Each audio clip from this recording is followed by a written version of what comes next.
Hi. What's going on? My soon-to-be ex-husband came over this morning, was very aggressive, cussing, yelling in front of the kids. I said numerous times, like, let's go out, out in the living room, like, away from them. And just, he wouldn't, and then just, it's been a very up and down, like, we've been separated for almost a year. Okay. And we've been really good, and then we've been really bad, and I have no intention of getting back together. He got upset and like lunged and like had closed fists like here. Didn't hurt me or like leave a mark, but scared me enough, and it was in front of our 3-year-old. And then I said I was gonna call you guys, and he like swatted my phone out of my hand. I needed to get him to leave. Okay. Maybe. Do you know where he's at now, or? I think he went back to his house. It's on Upper Hill Road, in Middlesex. Okay. And you said he kind of just like put his hands on your neck. Did he squeeze? No. Did he lose consciousness? Cut off air? Anything like that? No. Okay. But he did swat your phone out of your hand, so you couldn't call, or just because he was mad? And then like I grabbed it and just went through with the call. He didn't take it from you? No. Right. Okay. No. Okay. All right. Well, we'll do what's called a DIR. It's a domestic incident report. We have to do it for New York State. Okay. And we'll give you a copy of it. Was there any like actual like pushing and shoving, or how did his hands come around your neck? He just kind of came like both hands like on each side, and just like he was just so mad, like ah! And then I was like, okay, like that's enough, because he was just gonna keep escalating. I felt. Okay. And then is this your 3-year-old? No, or? This is my almost 2-year-old. Almost 2-year-old. Okay. My little guy's, I think, in the house. Okay. But he was there for it. This one wasn't. No, she was still in bed. Hi. Can you say hi, JoJo? She's like, no, I don't know you. Where was the 3-year-old at when he put his hands on you? Right next, like within 6 inches. Okay. So he was right next to you. Yeah. Okay. And then he's like, get in the car, Matt, like we're leaving. And I said, absolutely not. Okay. Do you think he's under the influence of anything, or? I know he was drinking very heavily last night. Okay. I don't know if he's still drunk. He is very different than he normally is right now. He just came over and was just yelling, and I was a bad mom because I took the kids to Seneca Farms at 8 o'clock last night, and. Okay. So that's kind of not his normal. No. Okay. No, we have a pretty cordial relationship. I went out with a friend who happened to be a male, and kind of just escalated from there. Yeah. Okay. But he doesn't live here with you? no, Okay. no, Okay. he You just went. have children in common? Yes. Okay. Well, let me start getting some paperwork. You hung up on him? I hung up on him because he's been calling me, texting me. Are they coming? Are they coming? I said, "What's your house number? Tell him to come find me."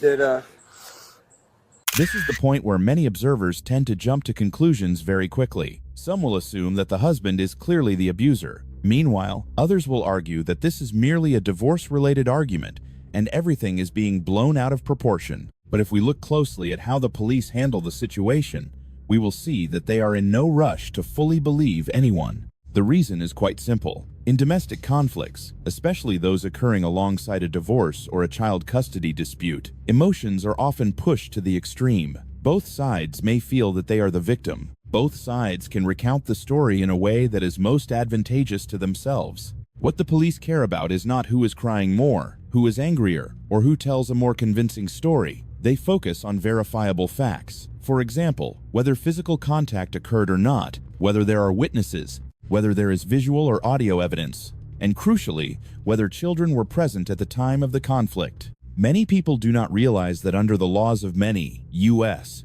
states, the fact that a child witnesses domestic violence can sometimes make the case far more serious than the actual act of pushing or physical contact itself. I didn't see his name on the complaint in there. I didn't either. It's Tyler Dimitri. Okay. Is he on probation, parole, anything like that? No. The other part of this domestic paperwork is a statement. You willing to give a statement to what he did? Yeah. because, well, I mean, I'm glad that you are. What he's looking at is Ewok, which is Endangering. endangering the welfare of a child, because he did this In with front of- your 3-year-old right now. So, yelling is one thing, physical is another. Right. And I mean, really, there's no history of, you know, no, it's, I hope you're happy you called the cops on your kid's father. Does he make you fearful? He did this morning. Yeah. Unless I'm seeing something you're not, Megan. That's what we're looking at. Yeah. Yeah, it would have been, if he'd taken your phone and kept it from you so you couldn't call it, that would be Yeah. a different charge, but Okay. I'm just seeing endangering right now. Okay. Possibly a harassment second just for touching you and just subjecting you to, I'm assuming you didn't want him to put his fist around your throat. No. That one might be a little bit of a stretch. Yeah. But And like, I mean, I'm not looking to, but I just wanted him gone. Gone, right. And I mean, and if it's going to continue like this, then I do want a paper trail moving forward with a divorce. yeah. Well, right now there's no choice. Yeah. And Yeah. with how the domestics are with New York State right now, we don't get a choice. Okay. We are mandated to do this. So with you just telling us what he did, we have no choice but to charge him with that. Okay. Does he have access to guns at all? Yes, he does have guns. At his house or here? Okay. Do you know what kind? Are they like rifles, pistols? He has 2 pistols, I believe, and a couple rifles. Okay. Does he have a pistol permit? Yes. Okay. Did he make any threats to you, the children, dogs, to commit suicide, anything like that? No. Okay. And you have full-time placement currently?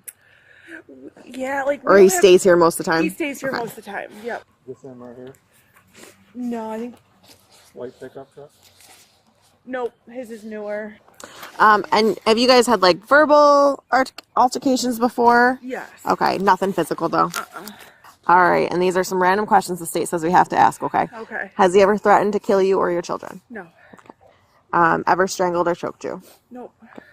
Beaten you while you were pregnant? No. Do you think he's capable of killing you or your children? No. Is he violently and constantly jealous of you? Yeah. And has physical violence increased in the past 6 months? I'd say yes, because this was the first physical one, right? Okay, so this section is where you're just going to write down what happened in your own words. Okay. If you need more than that, we have another piece of paper. Okay. I don't know if you want to do it here against the car. I can go get a clipboard. It might be a little bit easier. Let me see if I can put my Klingon baby down. I can try to. You can always lean up against my car if needed. We can go To inside. do it in a house where you can set her down? Yeah. Do you want to go inside? You guys are welcome to come in if you want. It just might make it easier. Yeah, we'll come in with you. Sorry, it's sloppy. I'm No, a you're little- okay. There's 2 different kinds of orders of protections. So there's a full stay away where he wouldn't be able to have any contact with you or the kids, come to the house, nothing. Or there's a refrain from where basically if he commits any sort of crimes against you, it would be in violation of that order and then he would be arrested for contempt of that order. Okay. I mean, I have no intention of keeping him from the kids. I mean, I didn't want him to take Matt because, like I said, he was acting erratic. So a refrain from, I think, would be the way to go then would be refrain from order. Okay. But again, that all pretty much is up to the judge. Okay. We could say that they'll issue one, the judge may say, you know what, we're not gonna issue one. Or the judge could say, you know what, we're gonna issue a complete stay away. So a refrain from is the one where it's in place so that you can't commit any kind of crime, even harassment. So harassment, even if he makes a threat or any unwanted physical contact, simply the fists against your neck would be enough to constitute harassment. Okay. Because you didn't ask for that. And it's a threatening, Yeah. it's a threatening behavior. I mean, so that if he did anything like that would be in violation of the order of protection, which is a class A misdemeanor, contempt. Okay. Okay, but that's on him. This all right here is on him. Right. This is his actions. Yeah. So This is perhaps the part that surprises many foreigners the most when watching U.S. police videos. In the minds of many, if the victim does not want to press charges, the case will simply end. But the reality is not that simple. In suspected domestic violence cases, The police are often not just working to protect a single individual, they are trying to prevent the risk of future escalation. Let's try putting ourselves in their shoes. If today there is a major argument, there is screaming, there is physical contact, there are children standing right there witnessing it, then the police leave without filing a report, without documenting the incident, and without taking any protective measures. What would happen if, a few weeks or months later, the conflict continues to escalate into a more serious act of violence? That is precisely why modern law enforcement agencies often adopt a more proactive approach to domestic violence. Naturally, this also sparks debate. Supporters argue that this is the way to protect victims and children before it is too late. Conversely, critics worry that the system might make decisions too quickly without sufficient evidence. And that is exactly the most difficult aspect of cases like these. If they act too early, innocent people could be negatively affected. If they act too late, the consequences can sometimes be irreparable. The police are walking a very fine line, and every decision they make can change the lives of an entire family. Yeah, they can refrain from this at a minimum is what you should have. Yeah. He could still see the kids, he could still come around. He just would have to know that he can't do any of these behaviors. Okay. And then, obviously if he does, then he would be charged with an even more serious crime, so. Okay. But it wouldn't be like a misdemeanor if I just got the refrain from. There's nothing with you, with the order of protection. He's going to get charged with endangering the welfare of a child. That is out of your hands. That's completely on us. Okay. All right? Because of his actions, what he did in front of him, Yeah. that's on him. All right? For you simply getting an order of protection is not charging him with anything. Okay. If he violates that again is on him Okay. for violating that order. Okay. Like if he came over without my permission, I could. Well, coming over wouldn't simply be enough to violate that because it's not a stay away. A refrain Okay. from and a stay away. Okay. The difference is stay away. He has to stay away from everybody, everything. Okay. I don't want to do that. Okay. You know, I The don't- refrain from, he can still come over. Okay. You just can't commit any of those type of crimes. Okay. Okay. Any crime, Okay. even including harassment's a violation until he's violating an order of protection, which he's violating the order of protection, which is contempt. Okay. So, all right. All right. All right, these are your copies. Okay. We always recommend keeping them. Okay. You can do what you want with them. You can use them to start a fire, whatever. But they're yours. We have to Okay. give you copies. The back page does have a bunch of different numbers, contacts. If you have any questions about whether it's domestic, court, whatever, Okay. there's different numbers on there that you can call and they can help you out with Can't different read English, questions. it's in Spanish as well. Oh, perfect. So there's that. You said you were already filing for divorce? Yes, I filed last August. He will not sign the papers. Okay, well, that's something that your attorney is also going to want to have. And I would notify them of Yep. that because now it's escalating. Yep. I mean, every one of these domestics that you guys have had that haven't been physical or just the verbal, I mean, those are still domestics. So now he's taking it to another level. Okay. Okay, so that's something that you should notify your attorney of. Because when it comes right down to it, he technically does not have to sign the paperwork. I mean, they'll push it to the next level and just be done with it. The judge can. Yeah. So he's had plenty of time, and now he's taking it further. So Yeah. you obviously have to protect your own. Right. Right. Okay? Yep. Yeah. But then with the refrain from it, that's what we're gonna Yep. try to get. Yep. So we'll go over and chat with them, and so because we have all this information, we know that he did this in front of the child. We'll charge him with endangering if we can find him, and then we'll take him for cap court so he can get that order of protection today.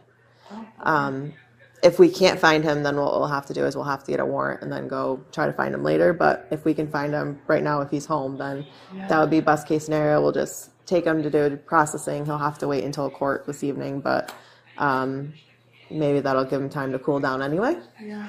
And then the order of protection should, the judge can refuse it, but usually they'll go with what we are suggesting, and then that would be issued tonight. So If the judge gives the refrain from, and then because we have to do an arraignment because it's a family offense.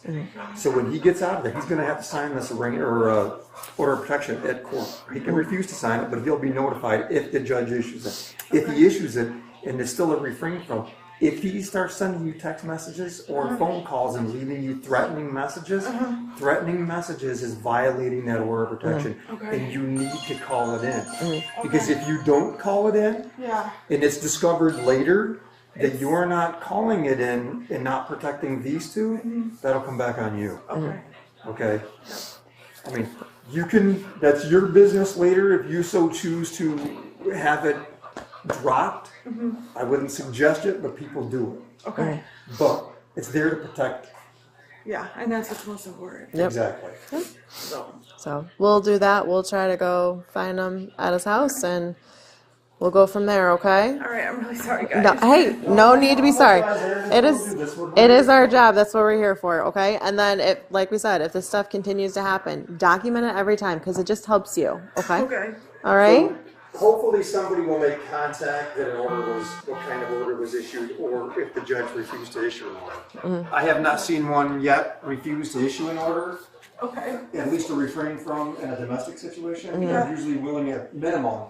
Like a month or so until you can get back to court. Usually is what they'll do, and then they'll decide whether they want a long-term one. We can't guarantee what judges will do.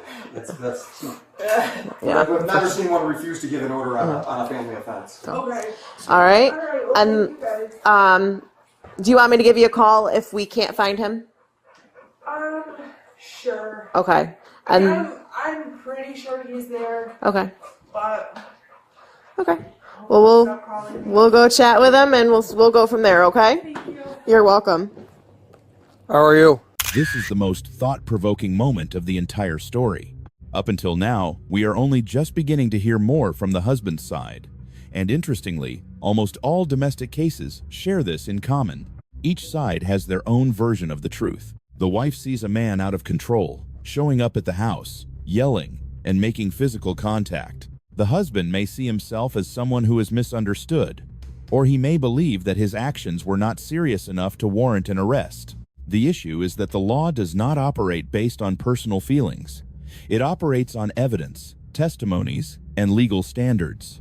Many viewers watching up to this point often ask, is this man truly guilty? The answer is, we do not know yet. Being arrested does not equate to being convicted. Conversely, denying the allegations does not mean those allegations are false. One of the most important principles of the modern justice system is that everyone is presumed innocent until proven guilty. Therefore, the most notable thing at this moment is not the handcuffs or the police car waiting ahead. What is worth noting is how a domestic conflict, seemingly lasting only a few minutes, can lead to legal consequences that drag on for months or even years. And for many families, the emotional trauma often lasts much longer than any court sentence. Been better. Well, So what's going on this morning? Frustration. Yeah. Arguments? Yeah. Yeah. Any physical contact? I didn't really touch her. What's that mean? I went to kiss her face, Okay. and she backed away, Okay. and I didn't really. I mean, maybe my hands might have done this, Okay. but that was it. And then I went to smack her phone out of her hand, and I missed. And I'm not going to sit here and deal with you guys in front of my kids, so I came here. Okay. All right. Well, where was your 3-year-old when all this happened? Right in the living room. Yeah, right where everything was happening. Yes. Okay. So because you guys were arguing in front of your 3-year-old, that's endangering the welfare of a child. So we do have to take you to go get processed. Even though he came out, we left her bedroom to go talk, and then he came out of her bedroom. Because he was able to see that, and he saw everything that happened, and he was out there in the same room as you guys, that's endangering the welfare of a child. right there in that close proximity. If your son had been in the other room, Which not he was not at the not beginning, witnessing, but- not witnessing this, I'm sure you guys were yelling and hollering. If she said I hit her or something, she's lying. No, she didn't say you hit her. Nope. She just said that she had her hands up by her neck and face, and she didn't want it, and that's... It wasn't by her neck. It was Okay. her Here's the face. thing. Okay. She No, I'm she not- did she I'm didn't not- even want you arrested. But the problem is with what she described to us We are mandated by the domestic laws in New York State now. We don't have a choice. She didn't want you arrested. Can I call somebody first? Who are you gonna call? My brother. I was just talking to him. Yeah, if you want to let him know that you'll be with us for a bit, that's fine. I'm good with that. Do you have anything in your pockets? No, I got him. You can go ahead. You can go ahead and start that phone call. Start the phone call. Start the phone call. I just want to make sure you don't. All right, go ahead. And Yo, Hey, I'm being arrested. what? Yep. Because what? because Matt came out of the bedroom and saw everything. It's endangering the welfare of a child. Alright, what do you want? So What do you need me to do? I have no idea. well, right now you're past arraignment for the morning, so you're going to have to sit there till the The evening arraignment at 6. it's either 5 or 6 o'clock. Yeah, When? this afternoon. They do it twice a day. So I am going to be in jail for at least 6 o'clock. Okay. Alright, well, I guess let me know what you need. Keep me posted or get me a number or something so I can Okay. keep track. You can take your phone. It'll just have to be powered off, is all. Okay. All right. And then after the arraignment, it'll be given back to you. I'll talk to you later. Alright. Love ya. Yeah, I love you too. Bye. Can I just put this in my truck? Yeah, absolutely. You live right here, though? Yep. Okay. Do you need to lock this up or leave it like it is, or what are you Yeah, doing? it's good. I can have somebody come and lock it up. Okay. Go ahead and go back around this way. Did you power your phone off? No, I didn't. Go ahead and power that off.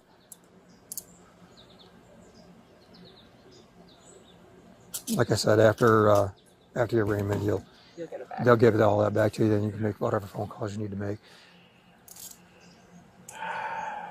Just don't twist your Yeah, wrist, I'm 'cause sorry. otherwise- Sorry. Nope, you're good.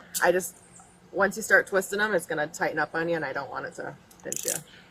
I'm not a bad person. I promise. No, we're not saying that you are. I'm just Not gonna at all. lock these so they don't tighten up on you en route, because otherwise that'll get really uncomfortable. She admitted to some things, and I.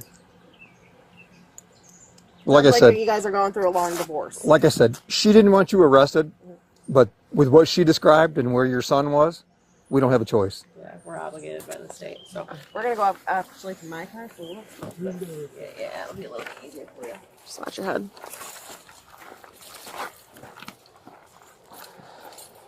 And I apologize. It is tight quarters back here, so it's gonna be uncomfortable for about 15 minutes until we get there. This side? Yeah. My fob's dying. There we go. Just watch your head. Got it? Alright, I'm just gonna have you. Yeah. It's New York, so we gotta buckle you up. Yeah, New York State law.